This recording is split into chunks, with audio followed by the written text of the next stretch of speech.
Good morning students. Welcome back to social science class. In previous videos we were discussing the chapter 18, the union government, the legislature.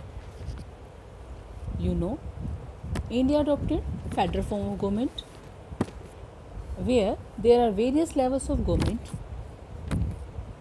In federal structure there are different levels of government: national level, state level and grassroots level. After that, next video you have read about union list, state list, concurrent list and residuary subjects. Today we will discuss about the union legislature. Page number 209. Yes, the long struggle for freedom transformed into a mass movement and ultimately succeeded in ushering freedom and self rule. बेटा हम लोग India जो था Britishers के under थे, हम लोग उन्होंने 200 साल लगभग 200 साल जो है हमारे ऊपर रूल किया। हम लोगों ने, इंडियंस ने मास मूवमेंट किए, स्ट्रगल किया और अल्टीमेटली सक्सीड हुए सेल्फ रूल को लेने में। हमारे देश के लोगों का सपना था कि यहाँ पर जो है डेमोक्रेटिक सेल्फ गवर्नमेंट हो, तो इसीलिए हमारे कॉन्स्टिट्यूशन में, इंडिया के कॉन्स्टिट्यूशन में एक प्रिंसिपल लेड डाउन किया गया, अडॉप्ट किया गया, universal adult franchise. Universal adult franchise, इसका जो है मीनिंग क्या होता है कि जो व्यक्ति, इंडिया का कोई भी व्यक्ति जो 18 साल या 18 साल से ऊपर है, उसको क्या है, राइट है वोट देने का। ठीक है, तो ये है universal adult franchise, meaning right to vote के अकॉर्डिंग कि जो देश की पावर है वो किसके हाथ में, लोगों के हाथ में है।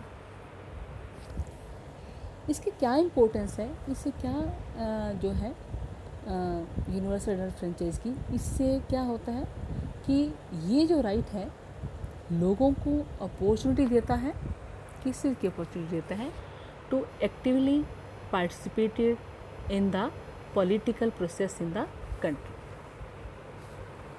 Secondly, according to this process जो लोग हैं वो अपने रिप्रेजेंटेटिव को चुनते हैं और वो फिर क्या करते हैं, कॉन्स्टिट्यूएंट पार्लियामेंट हमारी बनती है और वो कंट्रोल करते हैं, गाइड करते हैं किसको, यूनियन गवर्नमेंट को।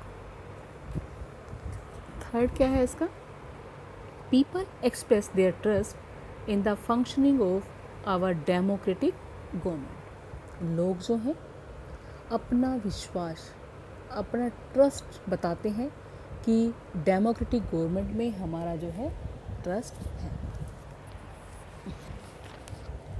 तब पार्लियामेंट जो है वो क्या है, लेजिस्लेचर का ऑर्गन है, लेजिस्लेटिव का ऑर्गन है। The parliament is the legislative organ of union government. इसमें कौन कौन कंसिस्ट करता है, president of India and 2 houses, Lok Sabha and Rajya Sabha. The house of the people is called Lok Sabha and it is also called lower house. हम इसको house of the people क्यों कहते हैं, क्योंकि इसके जो मेंबर हैं डायरेक्टली लोगों के द्वारा चुने जाते हैं। जो सेकंड हाउस है वो क्या है, council of states known as Rajya Sabha और upper house. Lok Sabha lower house और Rajya Sabha upper house. Council of states क्योंकि इसके जो मेंबर्स हैं तो स्टेट लेजिस्लेचर से चुने जाते हैं इनडायरेक्टली।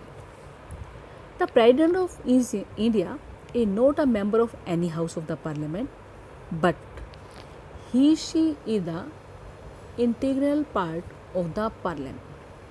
क्यों होता है ये इम्पोर्टेंट पार्ट?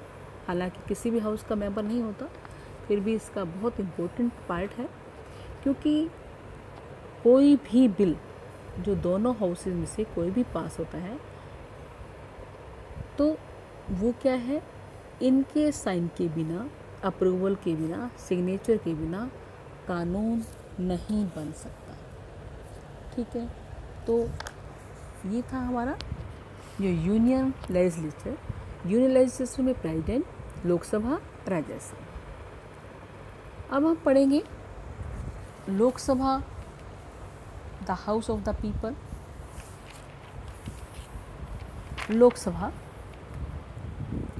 लोकसभा में मैक्सिमम सीट जो होती है वो है 552। In your book is 552। 530 members are directly elected by the people from different states, whereas the remaining 20 are elected from the union territories. At present जो हमारे यहाँ सीट्स हैं अब वो है 545। कितनी है बेटा? 545। 530 जो है आपकी वो है स्टेट से, एंड 13 जो है वो आपकी है यूनियन टेरिटरी से। ठीक है, और जो आपकी 2 है वो है आपकी एंग्लो इंडियन कम्युनिटी से, जो प्रेसिडेंट जो है नॉमिनेट करता है इस कम्युनिटी से। ठीक है, आपकी जो टोटल है 552 और प्रेसिडेंट जो है 545, 530 from states, 13 from union territory and 2 Anglo-Indians who are the nominated by the president, so that is 545। जो एंग्लो इंडियन है वो कौन है? इंडियंस एंड ब्रिटिशर्स एंसेस्टर्स जो है वो एंग्लो इंडियन कम्युनिटी। लोकसभा के अंदर कुछ जो सीट्स हैं, some seats are reserved for scheduled caste, scheduled tribes and women's. Persons belonging to these categories only can contest the election from these reserved constituencies. Constituencies क्या होती हैं? Constituencies जो है ये जो है क्रिएट की जाती हैं। Constituencies for election purposes, constituencies are made. Why they are created? For election. These constituencies are made. It is based on population. So many times you will see that number of Lok Sabha seats is increased. क्यों increase होती है? Due to the population. So this constituencies is made based on population, and candidates who contest the election gets majority votes, they are elected as MPs. Now what is MPs? MPs means member of parliament. देखिए SC और ST जो है और women's जो है, ये जो reserved area होता है वहाँ से जो है इलेक्शन जो है लड़ सकते हैं, लेकिन इसका मतलब ये नहीं है कि जो इलेक्टोरेट है वो ज्वाइंट ही होता है। जैसे मैं जिस एरिया में रहती हूँ उस कॉन्स्टिट्यूंसी जो है वो रिजर्व्ड है। आप सोचिए कि वुमेन के लिए है या शेड्यूल कास्ट के लिए है, शेड्यूल ट्राइब्स के लिए है, तो वो जो खड़े होंगे, जो इलेक्टोरेट है उसमें कोई जनरल है या कोई भी है, सभी जो उस कॉन्स्टिट्यूंसी के अंदर आते हैं वो वोट डालेंगे, और जो भी हाईएस्ट जिसके वोट होंगे वो क्या होगा? इलेक्टेड पर्सन होगा।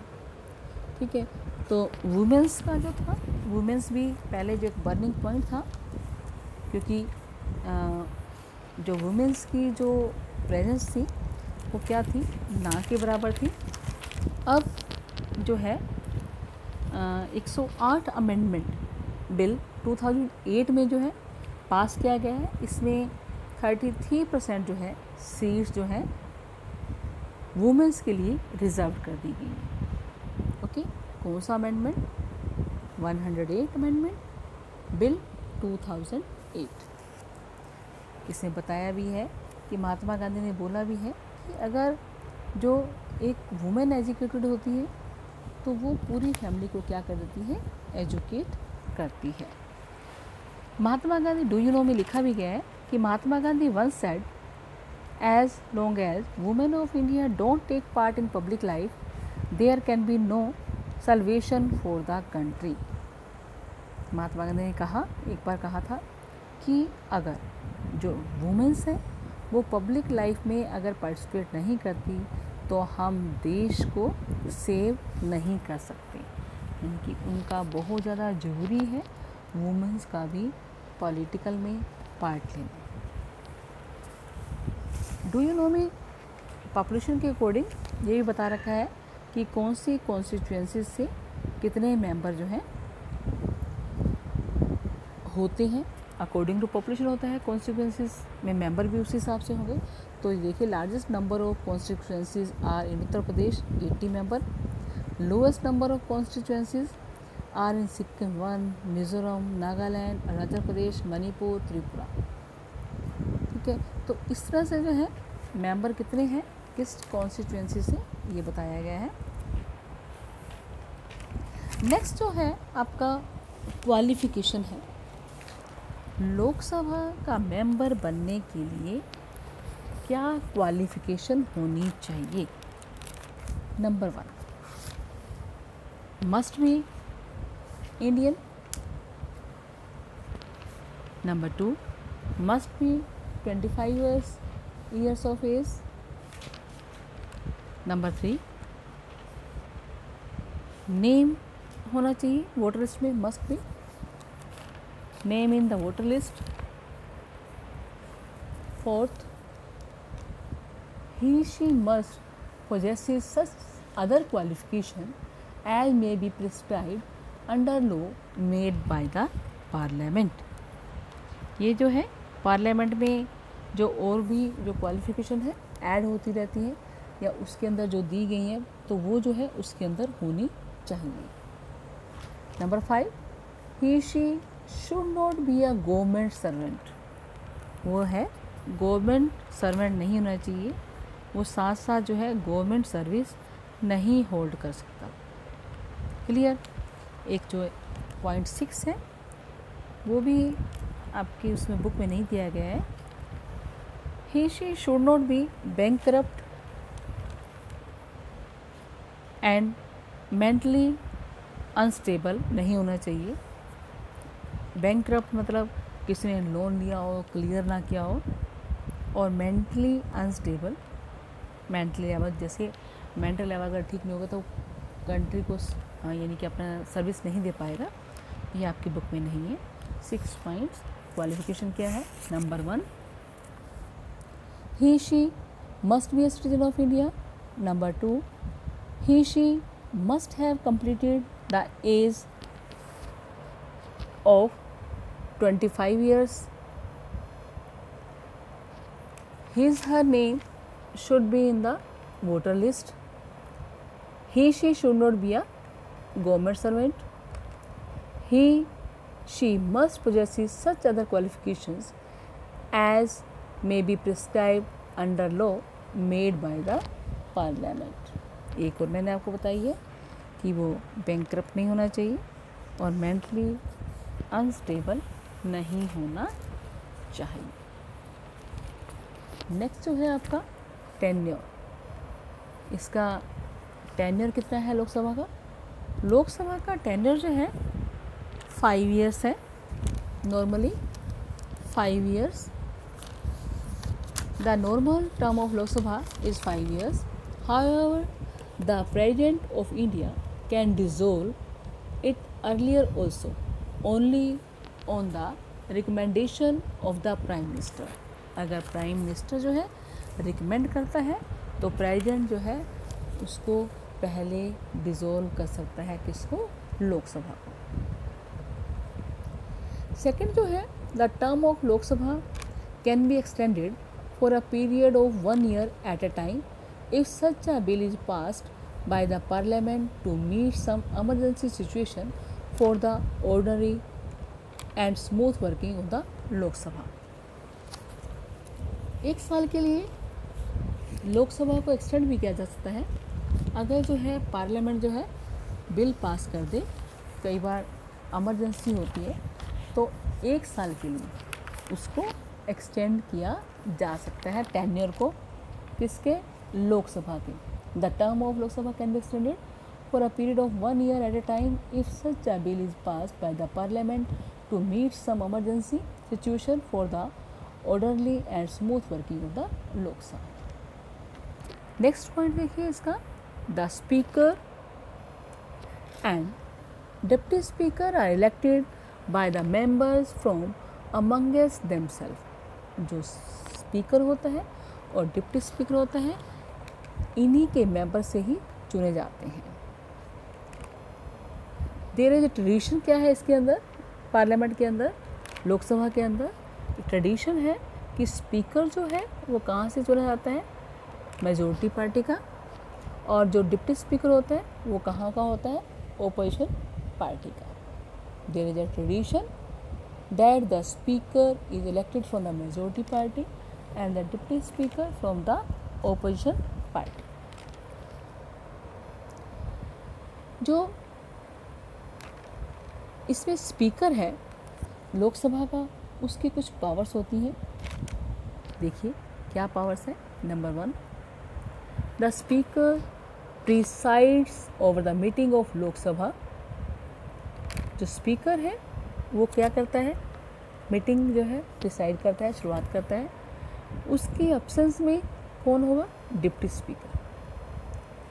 In his her absence, the house is chaired by the deputy speaker. The speaker maintains discipline and decorum of the house. If the situation demands, the speaker can adjourn the house. जो speaker है वो house के अंदर क्या करता है, discipline और decorum बना कर रखता है। अगर सिचुएशन ऐसी हो जाए तो वो जो स्पीकर है हाउस को एडजर्न भी कर सकता है, रद्द भी कर सकता है।